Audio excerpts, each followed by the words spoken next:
Assalamualaikum warahmatullahi wabarakatuh. Sobat RH sekalian, jumpa lagi kita di channel yang keren ini.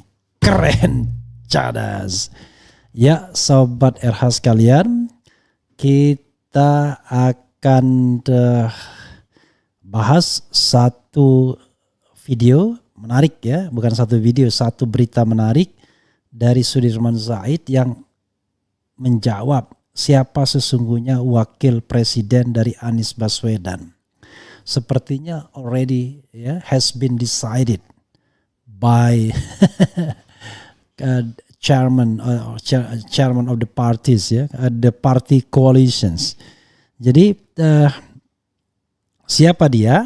Oke, coba kita bacakan. Jakarta, CNN Indonesia. Anggota Tim 8 Koalisi Perubahan untuk Persatuan KPP Sudirman Said mengatakan salah satu kriteria calon wakil presiden cawapres Anies Baswedan diharapkan berasal dari kalangan yang memiliki kaki di koalisi. Calon wakil presiden diharapkan berkontribusi menjaga stabilitas koalisi, diharapkan datang dari kalangan yang punya kaki dalam koalisi, kata Sudirman di kawasan Jalan Brawijaya. Kemudian meski demikian Sudirman masih enggan membeberkan siapa nama cawapres Anies tersebut. Ia mengatakan kriteria ini tak lepas dari sosok Anies yang tak memiliki latar belakang sebagai kader partai politik. Makin jelas ya. Sehingga ia mengatakan cawapres Anies nantinya dapat memperkuat dan merangkai koalisi. Apabila nanti terpilih sebagai presiden diperlukan keseimbangan dalam parlemen. Dan wakilnya bisa membantu presiden menjaga itu, kata dia. Tak hanya itu, Sudirman mengatakan cawapres Anies mampu berkontribusi dalam pemenangan Pilpres. Indikatornya, kata dia, dapat dilihat dari elektabilitas cawapres yang tinggi. Luar biasa ya. Kalau badannya tinggi ya SBY atau Surya Paloh ya. Tapi punya tingkat kerentanan politik yang rendah, kata dia. Oke, kerentanan politik itu gampang ditersangkakan dan lain sebagainya. Ini mengarah semua kepada AHY ya. Kriteria lainnya Sudirman mengatakan cawapres Anies nantinya diharapkan bisa berkontribusi mengelola pemerintahan bila terpilih. Ini belum tentu ya, belum tahu kita. Juga harus memiliki visi yang sama dengan Anies. Nggak ngerti juga visinya sama atau tidak. Kalau sekarang berjodoh selalu akan bilang sama, tapi nanti di jalannya pemerintahan bagaimana kita nggak tahu. Selain itu, Sudirman mengatakan cawapres Anies punya komitmen membangun kebersamaan sebagai duit tunggal. Oke. Dalam isu yang sama punya cara pandang dan solusi yang selaras, kata dia. Sudirman menegaskan Anies kini telah rampung mengerucutkan satu nama cawapresnya. Namun nama itu masih disimpan dan sedang menunggu hari baik untuk diumumkannya. Jadi statusnya saat ini kita sudah selesai berdinamika dan berdiskursus soal wapres, kata dia. Kita beri kesempatan Mas Anies untuk menyimpan baik-baik dan punya waktu terbaik. Mau dari dalam, mau dari luar koalisi terserah beliau, tambahnya. Anies Baswedan diusung oleh Koalisi Perubahan untuk Persatuan yang berisikan Nasdem, Demokrat, dan PKS. Ya Sobat RH sekalian, kriteria-kriteria itu mengarah kepada, paling tidak 3 kriteria awal itu mengarah kepada AHY ya.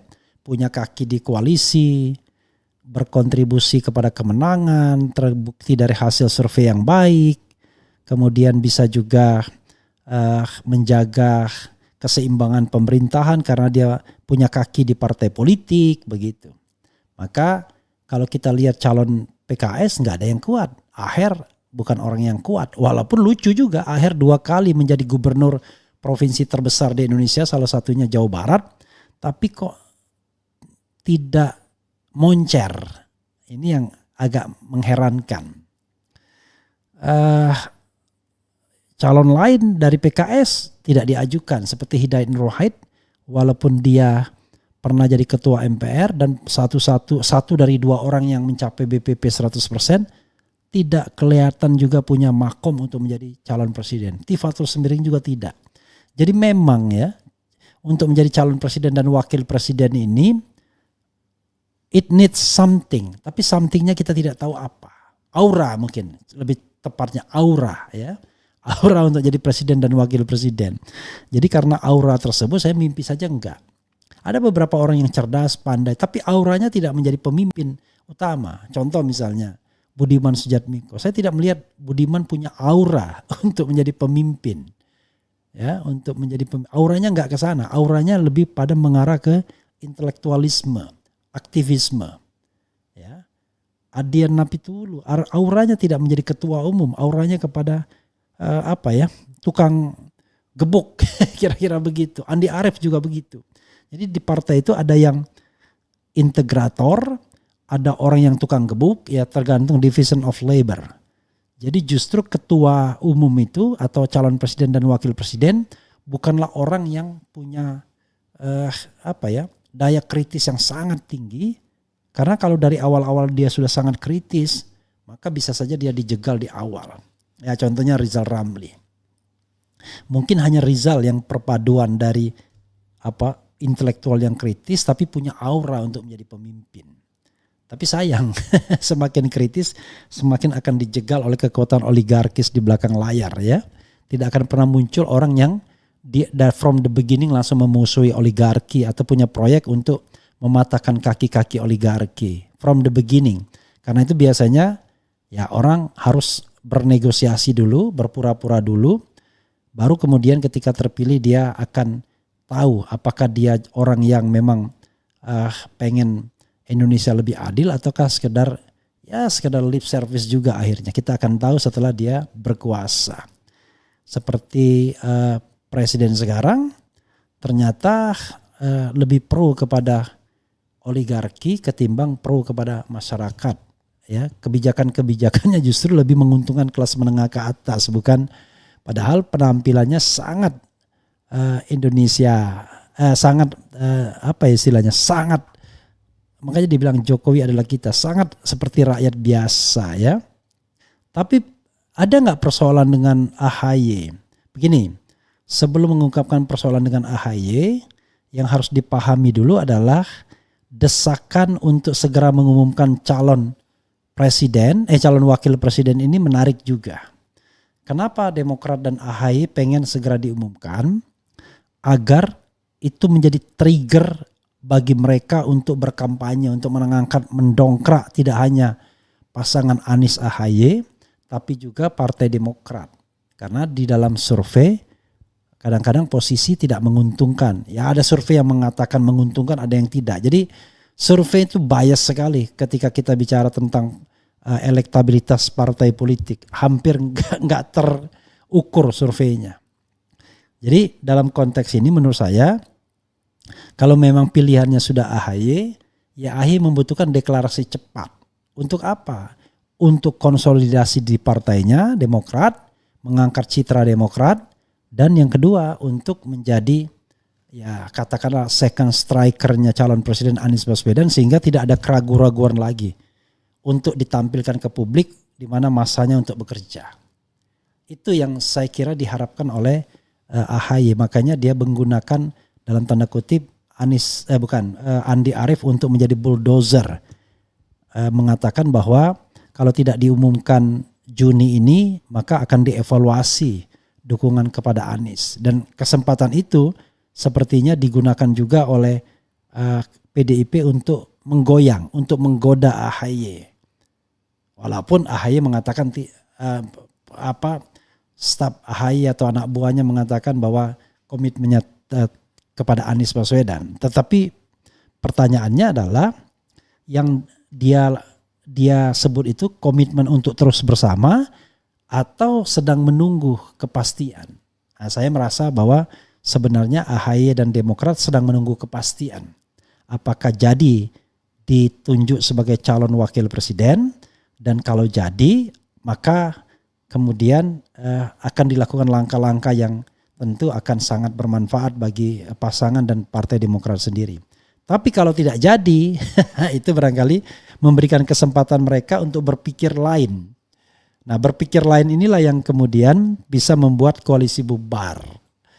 Memang kalau saya lihat sobat era sekalian, problem utama dari koalisi Anies Baswedan ini adalah yang terkait dengan keyakinan bahwa AHY itu akan menambah kemenangan Anies Apalagi sekarang Anies tertekan menurut lembaga survei. Sekali lagi menurut lembaga survei, tidak menurut polling RH Channel.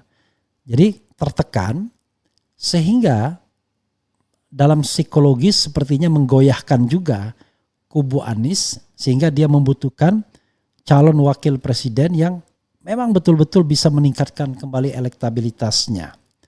AHY tentu menjadi salah satu kandidat, tetapi tidak jaminan AHY pun akan bisa memperkuat elektabilitas itu. Karena ketika diadu misalnya menurut lagi lembaga survei, sekali lagi menurut lembaga survei ya, mau tidak mau kita sebutkan menurut lembaga survei, AHY juga tidak nomor 1 sebagai kandidat wakil presiden. Dia hanya nomor 4 di bawah Erick Thohir, di bawah Ridwan Kamil, Erick Thohir dan Sandiaga Salahuddin Uno. Nomor 4 saja.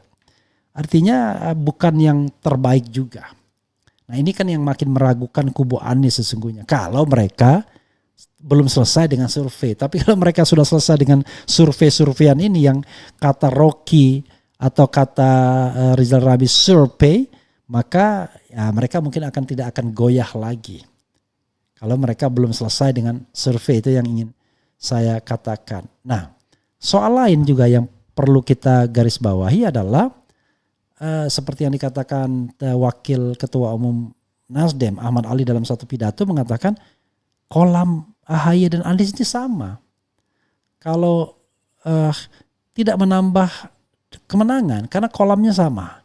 Karena kolamnya sama, maka dia menganggap tidak adanya AHY di dalam menjadi wakil presiden itu tidak akan menambah kemenangan.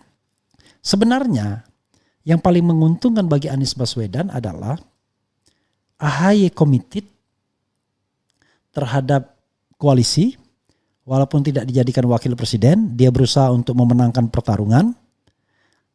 Lalu Anies mengambil ceruk lain, Hovifah kah, Muhaimin kah, Gatot Nurmantio kah.